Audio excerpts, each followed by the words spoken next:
Welcome back. The news in details. President Abdel Fattah al-Sisi ordered the modernization and digitalization of the National Social Insurance Authority as part of the restructuring plan to enhance the services provided for pensioners.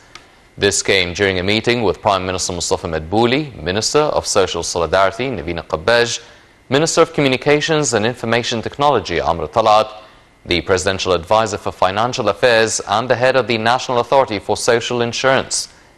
The President gave directives to maximize cooperation between the Social Insurance Authority and the Postal Service to provide better services for citizens.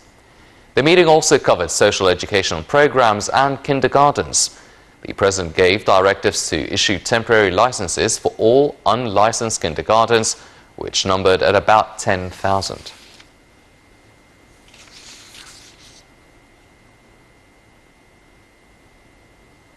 Prime Minister Mustafa Madbouli said that Egypt will not spare efforts to provide all support for South Sudan, showing readiness to establish investment projects of top priority for the South Sudanese people.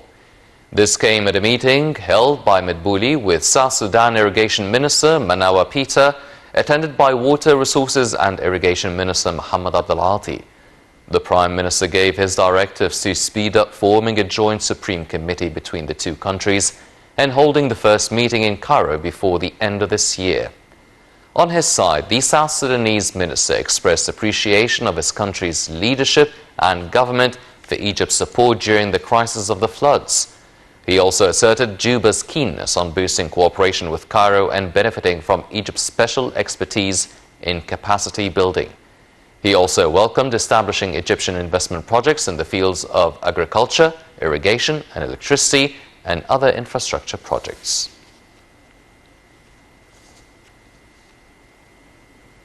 The vote counting continued on Monday in governorates included in the first phase of the parliamentary elections. Over the past 2 days, voters cast their ballots in 14 governorates, including Giza, Fayoum, Asyut, El-Minya, Soheg, El-Wadi Gadid, Luqsor, Qina, Aswan, Alexandria, El-Bahira, Matruh, Beni Suef, and the Red Sea.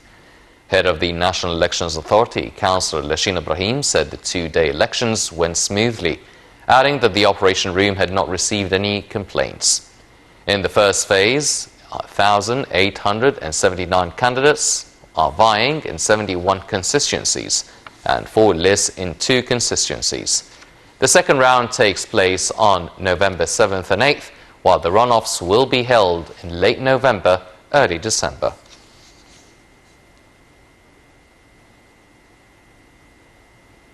Minister of Water Resources Muhammad Abdel Ati said that Egypt will participate in the meeting, which was called upon by South Africa and will be attended by ministers of water and foreign affairs from Egypt, Sudan and Ethiopia.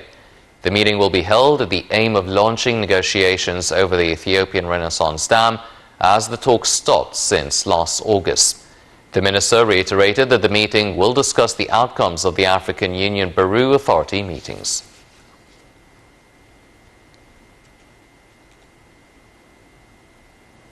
The Supreme Council for Media and the National Authority for Journalism held a conference at Maspero in the presence of a number of chief editors of national newspapers, as well as media and journalism figures. The conference discussed the role of media in confronting hostile media and means of supporting the state and its national stances.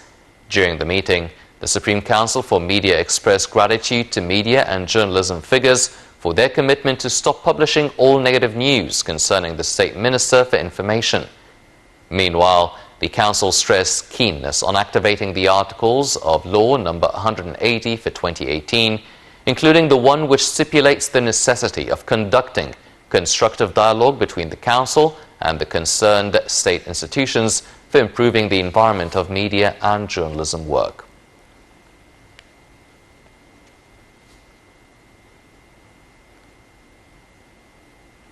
Libyan parties start on Monday political consultations as part of an ongoing political dialogue